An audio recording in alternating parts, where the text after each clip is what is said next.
Well, it's time to get our tomatoes in the ground here at the Studio Gardens, and this year, since we're planting an heirloom vegetable garden, we're planting some heirloom tomatoes. And we've got some varieties that we've tried before and some we never have, so it's going to be a fun experience for us. Just wanted to go over a few things when you're choosing tomato plants to look for, just kind of as a review.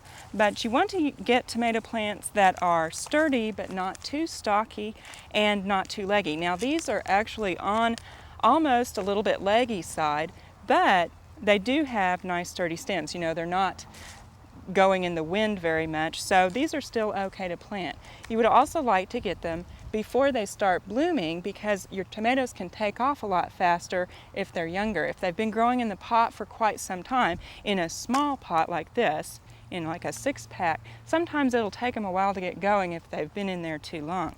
The other thing that you can do is take them out and just look at the roots and make sure they're not circling too much in the pot. Now as we look at these, whoops, got my tomatoes here.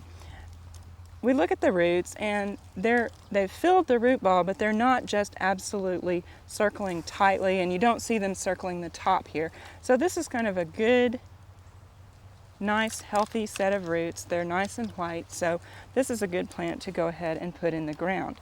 Now this particular one is called White Wonder, which is an heirloom white variety, and usually the white varieties are lower in acid, so they're a more mild tasting tomato. And we're going to try this. We haven't ever tried these before. Now some of the other varieties that we're going to be planting, we have a Cherokee Purple, which is a kind of a purple colored to almost brown colored tomato. It's an heirloom that was originally grown in the Cherokee tribe, and it's supposed to be somewhat drought tolerant and a very good bearer. So we're going to try that. We're also going to be growing Radiator Charlie's Mortgage Lifter, which is an old heirloom variety of a red tomato, and we're going to be growing Sugar Lump, which is a kind of a cherry type tomato that is again an heirloom variety. Now the 4 tomatoes that I just mentioned are indeterminate tomatoes, so they will basically keep growing until it freezes. So they're a larger tomato, they need more space.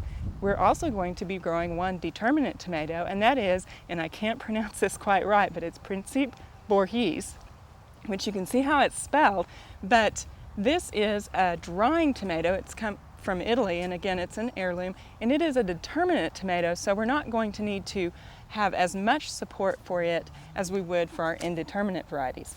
Now again, tomatoes, once you've found the plants, and again, inspect them and make sure that you don't have insects coming into your gardens. It's better to start out with insect-free plants, and we want to have some nice well-amended soil. We've got some nice organic matter in here, and if you can, have your beds built up a bit. You can see here that our entire vegetable bed here is about 6 inches above the soil level, and that really can help with the drainage here.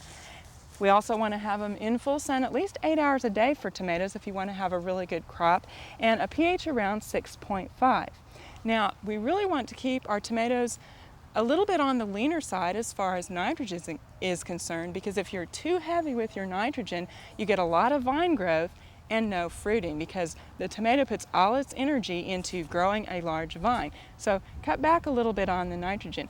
Now a soil test can come in handy because tomatoes like higher phosphorus levels and medium-high potassium levels. But if you've got those levels in your soil already that are adequate, if you've taken a soil test, then you're not going to need to add any more.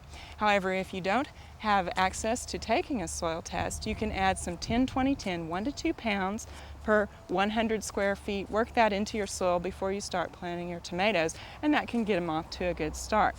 Now, when we go to plant our tomatoes, again, I was talking about spacing, anywhere from 2 to 4 feet apart, depending on the variety.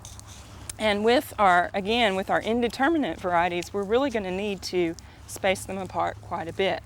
Now we want to dig a nice deep hole, because what we're going to do is plant our tomatoes pretty deep in the ground. And I've got a good hole going here.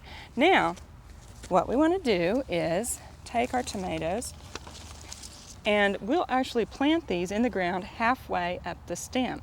What that does is it gives it a chance to root from the stem. It also gives your tomatoes some more support. If you plant it just right at the level it was growing in the pot and the wind starts blowing that, it could even break your tomato off. But if you bury that a little bit deeper, you get the added support and you also get extra rooting from here. So it just gets your tomato off to a better start. Now when you do plant them deeper, you are going to want to remove any of the leaves here that are going to be below ground. So I'm going to go ahead and snap these leaves off. Then just place your tomato in the ground, and this one's pretty sturdy. It's not so leggy, it's pretty tall, but it's not as, kind of bendy as some of them are. So I'm going to go ahead and put it in the ground straight. Now if they're very leggy and they want to lean over on you, you can actually plant your tomato in a trench and lay it over on the side. Now I'm going to fill this hole up about halfway, and then what I want to do is water that in just a little bit and get that soil in the bottom settled there. I'll let that soak in, and then I'm going to go ahead and finish filling around the base of my tomato. Now once I've got my tomato planted here, we'll water it in with just a little bit of fertilizer solution, about a cup of starter solution. And if you have tomato fertilizer or vegetable fertilizer, it'll tell you what a starter solution is on there. So just make that up to starter solution strength and water your tomato in with that, and that will get it off to a good start. The other thing that you can do is mulch around your tomatoes right away, and that can help keep the soil moisture at kind of an even level. Now we also want to provide some support for our tomato, because remember I said this is an indeterminate variety, so it's just going to keep growing. And a lot of times we'll go in and find tomato cages like this. Well, these are great tomato cages if you have determinate tomatoes, because they're usually a shorter tomato, or if you have a bush type variety that's going to stay shorter, this is a great cage. It's also a good cage if you're growing peppers, because a lot of times peppers are smaller and these work very well. However, if you have an indeterminate tomato that's going to be 5 to 6 feet tall, this will not work, because what's going to happen is your tomato is going to reach the top of this, keep growing, and a lot of times will be bent over by the wind at some point because it doesn't have support above this level. So what you want to do is either stake your tomatoes and tie them up on a regular basis, or you can grow them in larger cages like this. And that's what we're going to do. So we're just going to pop this cage around our tomato, and that way we don't have to worry about pruning it and staking it. We basically just let it grow in the cage. And the other thing that you're going to want to remember to do here is to get a few stakes, and you're going to want to stake that in the ground so that the wind doesn't take your entire cage and your tomato along with it over. So we're going to get a few more of these and just kind of stake our cage on into the ground. Now one thing that I probably should have done before I put the cage on, but I can still reach through there, is you want to put a little collar around the base of your tomato. And what that does is it helps protect the tomato from cutworm damage. So this is just a little Dixie cup that I've got here, and I'm going to place that around for just a couple of weeks. I'm going to place that around the base, and it will stop cutworms from being able to get around the stem.